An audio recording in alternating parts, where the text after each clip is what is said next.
আজকে মানুষ জল পাচ্ছেন এবং সাংঘাতিক রকমের জলের সমস্যা দুর্গাপুর পূর্ব এবং পশ্চিমে। সেই সমস্যার কথা তুলে ধরেছেন দুই বিধায়ক। লক গেট মাঝে মাঝেই ভেঙে যাচ্ছে, সেই বিষয়ে চন্দ্র তুলে ধরেছে। আমাদের সম্মানীয় মন্ত্রীও রয়েছেন, তিনি বর্ধমানের যানজট, ওয়াটার লগিং, ড্রেনেজ পরিষ্কার নয়, জমি দখল হয়ে যাচ্ছে, মানে এই সব কিছুই তুলে ধরা হয়েছে। এক্সটেন্সিভ একটা বৈঠক হয়েছে এবং সবাই প্রথম দিকে অনেকেই অনেক কথাই বলতে পেরেছিল, শেষের দিকে সময়ের অভাবে তারা লিখিত দিয়ে গেছে এবং কম করে বলেছে। সুতরাং আমরা আমাদের দপ্তর থেকে প্রথম দিন থেকেই আমরা কাজে নেমে পড়েছি। কোনো বিষয় আমরা দেখে নিচ্ছি। আজকে আমনুতে জল দেওয়ার যে ডিপার্টমেন্ট, তাকে বলে দেওয়া হয়েছে নতুন প্রজেক্ট না দিলে, নতুন স্কিম না দিলে জলের যে শর্টফলটা হচ্ছে ওটা পূরণ করা যাচ্ছে না। আমি জানি না আগের সরকার 15টা বছর কি করলেন।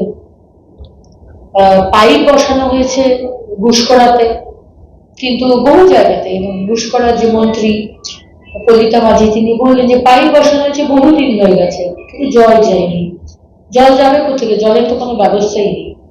সুতরাং আমরা এরকম ধরনের মিউনিসিপ্যালিটিকে আমরা বলেছি যে ডিপিআর তাড়াতাড়ি দিতে, এবং আমরা স্যাংশন করে দেবো নতুন স্কিমের জন্য, নতুন প্রজেক্টের জন্য, যাতে বাড়ি বাড়িতে জলটা পৌঁছে।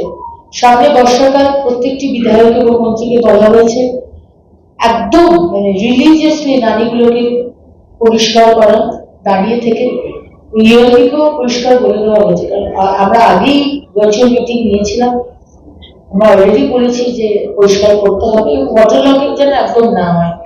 ইলেকট্রিবিউশন আরেকটা প্রবলেম আমরা কলকাতাতে প্রায় দেখি, সেটাও কিন্তু একদম অ্যাকাউন্টেবল হতে হবে। স্যাংশন করে দেবো, এবং দুর্গাপুরের মানুষের যাতে জলের সমস্যা না হয়, আমাদের মাননীয় মুখ্যমন্ত্রী শুভেন্দু অধিকারীর নেতৃত্বে যে সোনার বাংলা আমরা গড়তে চলেছি, জলের যদি সমস্যা হয় কোথা থেকে সোনার বাংলা হবে? দুর্গাপুরের মানুষ আর বাংলার মানুষের অন্তত জলের সমস্যাটা না হয়, সেটা কিন্তু আমরা দেখে নিচ্ছি। আরেকটা প্রশ্ন, দুর্গাপুর পুরসভা ভোটের আগে ডিলিমিটেশনের কথা বলছেন মুখ্যমন্ত্রী। রাজবাড় থেকে অন্ডাল বিমাননগরী এই পর্যন্ত দুর্গাপুর নগর নিগমের অন্তর্ভুক্ত করার একটা দাবি উঠেছিল, সেটা কি কোনো সেটা বিষয়ে আমরা কথা বলেছি, মাননীয় বিধায়করা এই বিষয়ে তুলেছে, এটা আমরা চিন্তা করছি। আর অনেক জায়গা থেকে প্রপোজাল এসছে ডিলিমিটেশন বিষয়ে, সেগুলো আমরা দেখছি। যদি পুরো নগরায়ণ মন্ত্রক আর্থিক একটা মানে খুব একটা ভালো অবস্থায় নেই, সেখান থেকে দাঁড়িয়ে বড় বড় কাজগুলো করার জন্য অর্থ কিভাবে আসবে কোনো আলোচনা হয়েছে? কেন্দ্র সরকার পাশে আছে এবং কেন্দ্র সরকার সম্পূর্ণভাবে সাপোর্ট করছে, অনেকগুলো ফান্ড আছে। অবাক ব্যাপার যে আগেও কেন্দ্র সরকার এটা দিতে চেয়েছেন, কিন্তু আগের সরকার নেয়নি, এবং নিয়েছে যেটা সেটা খরচা করেনি। হার্ডলি 5%, 8% খরচা হয়েছে আজকে স্বচ্ছ ভারতের যে ফান্ড এসছে। আজকে যার অরবান এলাকাতে যার জমি আছে, বাথরুম নেই, আমরা বাথরুম বানিয়ে দেবো। আজকে যেখানে আরবান এলাকাতে বস্তি রয়েছে, বাথরুম নেই, আমরা বাথরুম বানিয়ে দেবো। আজকে যেখানে বিজি এরিয়া, হেভি ফুটফল, বাজার হাট, মন্দিরের সামনে, সেখানে আমরা কমিউনিটি টয়লেট, পাবলিক টয়লেট বানিয়ে দেবো। আজকে যেখানে টুরিস্ট স্পট, সেখানে আমরা দারুণ টয়লেট বানিয়ে দেবো, অ্যাসপিরেশনাল টয়লেট যাকে বলা হচ্ছে। এবং যেগুলো বিজি এরিয়া, সেখানে দুবার করে ছাট করবে। আপনারাও সতর্ক থাকবেন, আপনারাও আমাদের বলবেন। আজকে নির্মল বন্ধু, নির্মল সাথী, তারা খুব কম মাইনে পান, কিন্তু সকালে বেশিক্ষণে ডিউটি নয়। সকাল 6টা 6:30টার সময় বাড়ি বাড়িতে যাওয়া, আবার করে দুর্গাপুরের মানুষকে বলবো সেগ্রিগেট করে ওয়েস্ট দিন। বাড়ির রান্নাঘরের যে ওয়েস্ট, ভেজা সবজি, ফল, এগুলোকে একটা বালতি করবো, আর ড্রাই ওয়েস্ট আলাদা বালতি করে আপনার নির্মল বন্ধুর হাতে দেবেন। যদি না দেন, তাহলে কিন্তু আপনার বাড়ি থেকে আমরা ওয়েস্টটা তুলবো না। এবং আপনি যদি মনে করেন যে আপনার বাড়ির সামনে দিয়ে আপনি ওয়েস্ট ফেলে দেবেন, কারোর পাড়ার কোনাতে দিয়ে ফেলে দেবেন, আমরা কিন্তু পেনাল্টি করব। এবং পেনাল্টি এমন ভাবে করব, জিও ফেন্সিং করে, যেভাবে আমরা স্বচ্ছ অ্যাপ করেছি, যেখানেই ময়লা সেখানে ছবি তুলে আপনি পাঠিয়ে দেবেন, 2 ঘন্টার মধ্যে পরিষ্কার হয়ে যাবে। এবং আপনি যদি ওয়েস্ট ফেলেন, সেটা আপনি গাড়ি থেকে ফেলেন, বাস থেকে ফেলেন, চলতে চলতে ফেলেন, আমরা কিন্তু আপনাকে ফাইন করবো।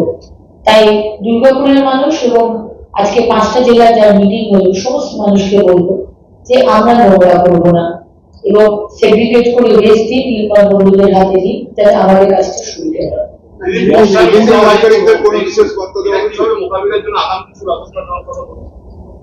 আমরা ব্যবস্থা নিচ্ছি, প্রথমে তো বর্ষাকালটা যাক, বর্ষাকালটা যাতে ঠিক মতো যেতে পারে তার জন্য আমরা প্রত্যেক বিভাগীকে এবং বিধায়ক 5টা পদ্ধতি টেন্ডার হয়ে গেছে এবং নালীগুলো পরিষ্কার করার কাজ অলরেডি দিয়ে দেওয়া হয়েছে, টেন্ডার হয়ে গেছে, কাজ 1-2 দিনের মধ্যে শুরু হয়ে যাবে।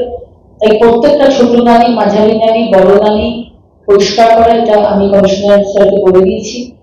এবং তার সাথে সাথে আমাদের হ্যাঁ সমস্ত ডেঙ্গির জন্য আজকে যে স্বচ্ছ অ্যাপ যেটা আমরা লঞ্চ করেছি, ময়লা দেখলে যেরকম আপনি ছবি তুলে পাঠাবেন, জমা জল দেখলেও আপনারা কিন্তু ছবি তুলে পাঠাবেন। কোথায় জমা জল রয়েছে, কালকে কেএমসিতে মাননীয় মুখ্যমন্ত্রী উদ্বোধন করেছে, কলকাতায় যদি কোথাও জমা জল রয়েছে সেটাকেও ছবি তুলে পাঠাবেন, সঙ্গে সঙ্গে কেএমসি থেকে আমরা লোক পাঠাবো সেটাকে দেখার জন্য। শুধু আমাদের একার পক্ষে এই কাজটা করা সম্ভব নয়, যতক্ষণ না সাধারণ মানুষ আপনাদের মাধ্যমে মেসেজটা পৌঁছে, আমাদের হ্যান্ড হোল্ডিং করে এই কাজটা করতে হবে। নতুন বছরে সাফল্যের চাবিকাঠি চান? সেরা জ্যোতিষের শিরোপা ইন্ডিয়ান আইকন অ্যাওয়ার্ড 2024 আর গোল্ড মেডেল প্রাপ্ত অ্যাস্ট্রোলজার আর বাস্তু কনসালটেন্ট চিন্ময় শাস্ত্রীর কাছে আজই যান। কালার থেরাপি, নামের বানান সংশোধন সহ সঠিক মানের গ্রহরত্ন দিয়ে ভাগ্য পরিবর্তন করুন। কল 9609604638 অথবা visit Bengal Ambuja city centre Durgapur. DSMS, a premier management college in Durgapur. Admission open for hotel management, hospital management, tourism management, BBA, BCA and nursing. Excellent training and placement assistance. Join now. DSMS, gateway to success.